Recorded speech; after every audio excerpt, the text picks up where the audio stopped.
Today's recipe, well, it's two recipes actually, are a creamless but very, very creamy tomato soup and grilled cheese. And I think that we've really, I don't know if I'd say it's perfect because everybody's idea of perfect is different, but I think we've come pretty far in perfecting our grilled cheese and tomato soup. So I'm going to start off by making my soup. You can dice up your onion. It does not have to be too fine because the entire soup will be pureed once it's finished cooking. So don't go crazy mincing everything up. It's not important in this instance, which is nice.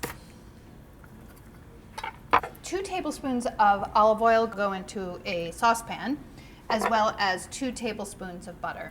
You don't want butter, you can skip it. It's certainly okay. Add your onion and start that sauteing.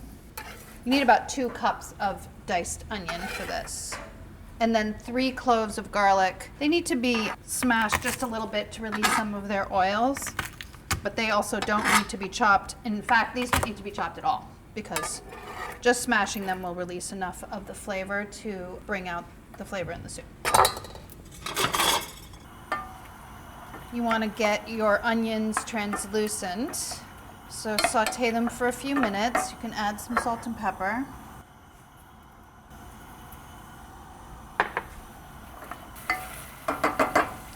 To make this soup creamy without cream, I'm making a roux. So I'm adding 2 tablespoons of flour to my cooking onions and cooking that off just a little bit. You don't want any raw flavor here, so you want to cook your flour before you add your liquid ingredients. And that will add just a tiny bit of thickness and silkiness to the soup that replaces the need for cream, which I think is really, really nice. You can stir or whisk in your broth. It's 2 cups of broth. You can use vegetable broth. If you're not a vegetarian, you can use chicken broth. Start slowly, and that way you will avoid lumps by whisking and stirring and whisking and stirring. It's a little annoying, but it's worth it in the end because you don't want lumps of flour in your soup, though you are going to puree this, so I guess they would puree away, but if they lump up, then it loses all of its ability to help thicken the soup. This is 1 can of whole peeled tomatoes in their juice. The whole thing goes right in. You don't really need to do much to that because, again, it's going to be pureed. A couple sprigs of fresh basil, and everything needs to cook together until the onions are very, very soft and the tomatoes have cooked down a little bit more. That'll take about 20 minutes. So when your soup has had the chance to cook down, you want to puree it. I like to use a blender for this. If you have a stick blender, you can use that. You want to remove the basil sprigs before you do that. You can garnish with fresh basil when you eat your soup. And then you want to work in batches to blend it so that you don't make a mess. The hotter your soup is, it does expand in the blender, so you have to be careful. Don't fill it all the way. For safety, I'll stop there. You want to loosen the top so that the steam has a chance to escape. And what we like to do, you can either loosen it or completely take it off and then cover it with a towel. And that ensures that if something splatters up, it doesn't get on you. Or hopefully. Hopefully. Good.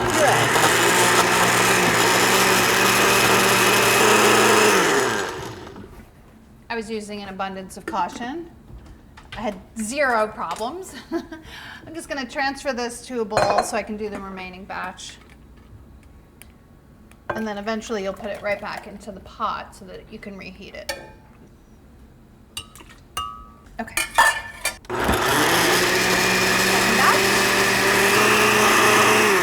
Okay, back into the pot, and you can see it's so creamy and there's no cream as promised. Okay, moving on to the grilled cheese. I'm using a cast iron skillet. You can use any heavy bottom skillet and heat it on medium. You want to get the pan nice and warm, but it shouldn't be too hot because you want to cook the grilled cheese low and slow. So preheat it on medium. While you're doing that, you can mix together 3 tablespoons of butter and 3 tablespoons of mayonnaise. We were very, very thoughtful about the process in the kitchen, and some of us were firmly in the camp of butter on the outside of the grilled cheese, and some liked mayo for the tang that it gives. So we tested it with all butter, all mayonnaise, and a combination, and we ended up all really loving the combination that you get when you mix those two together. So that's the way that we wrote our recipe. If you're a firm believer in one over the other, though, you can use it, but give this a try, because I think you're gonna like it. I have 8 slices of bread here. I'm gonna spread the mixture on the outside of all of the sandwiches, dividing it as evenly as possible. Putting a little bit on each, then I can always go back and add more, but I don't want one to lose out. That would be not nice. This is the key to deliciousness in the grilled cheese, is this mixture on every slice. So don't skimp. Spread evenly. See?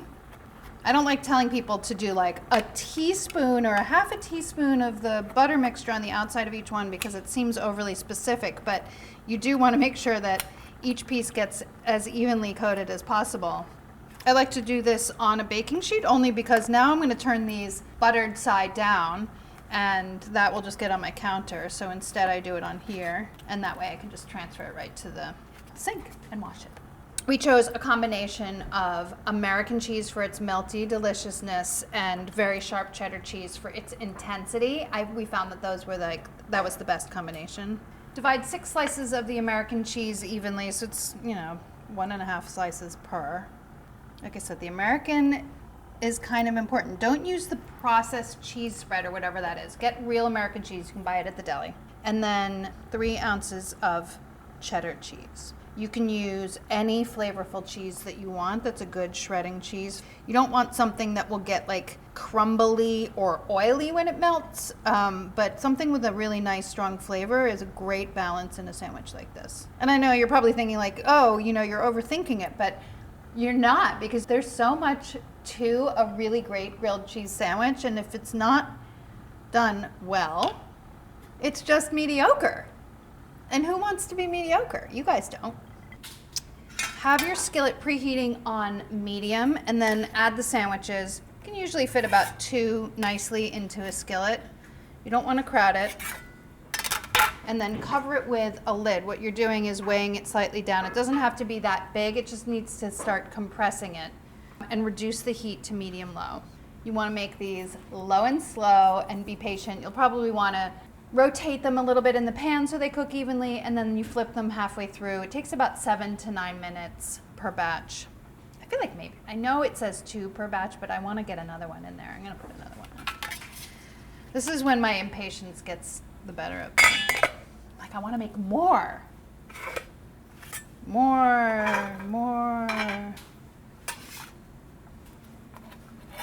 I'm sure that you only put 2 in there to ensure plenty of room for like moving them around, but give these a look.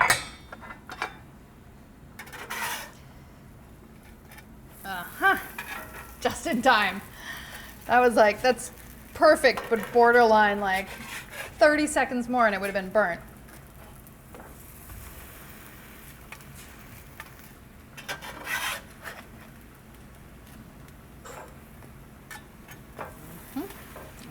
I like to press them down when I turn them over, and then lid back on. I guess you can press them all with the lid. Now you're looking for golden brown and crispy, beautifully melted cheese, great cheese pull. All of those things are key. I am so ready to eat these sandwiches. They have to be. I've been patient, you guys. This is really patient for me. Okay, I'm gonna have one. And some soup.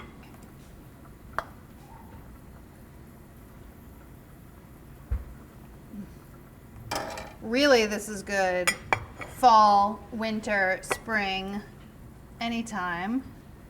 Garnish with some fresh basil. Cut your sandwich. Obviously, you have to do it in triangles because it tastes better that way, right? And as you can see, it's like oozy, cheesy, amazing perfection. It's still too hot to eat, so I'm just gonna have a little bit of this soup first. I'm just eating the soup so that I can control myself from biting into that hot cheese sandwich and burning my tongue for the rest of the day. Okay, the soup is delicious. You guys should just make the soup even if you're gonna not make grilled cheese. But, you know, if you're gonna eat it with this grilled cheese, you don't have to be vegan about it.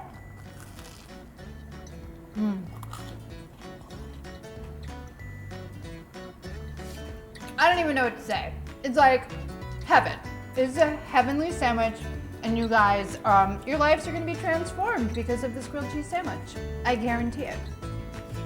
If you like recipes like this and you want more, make sure to click like and subscribe because we have plenty more where this came from.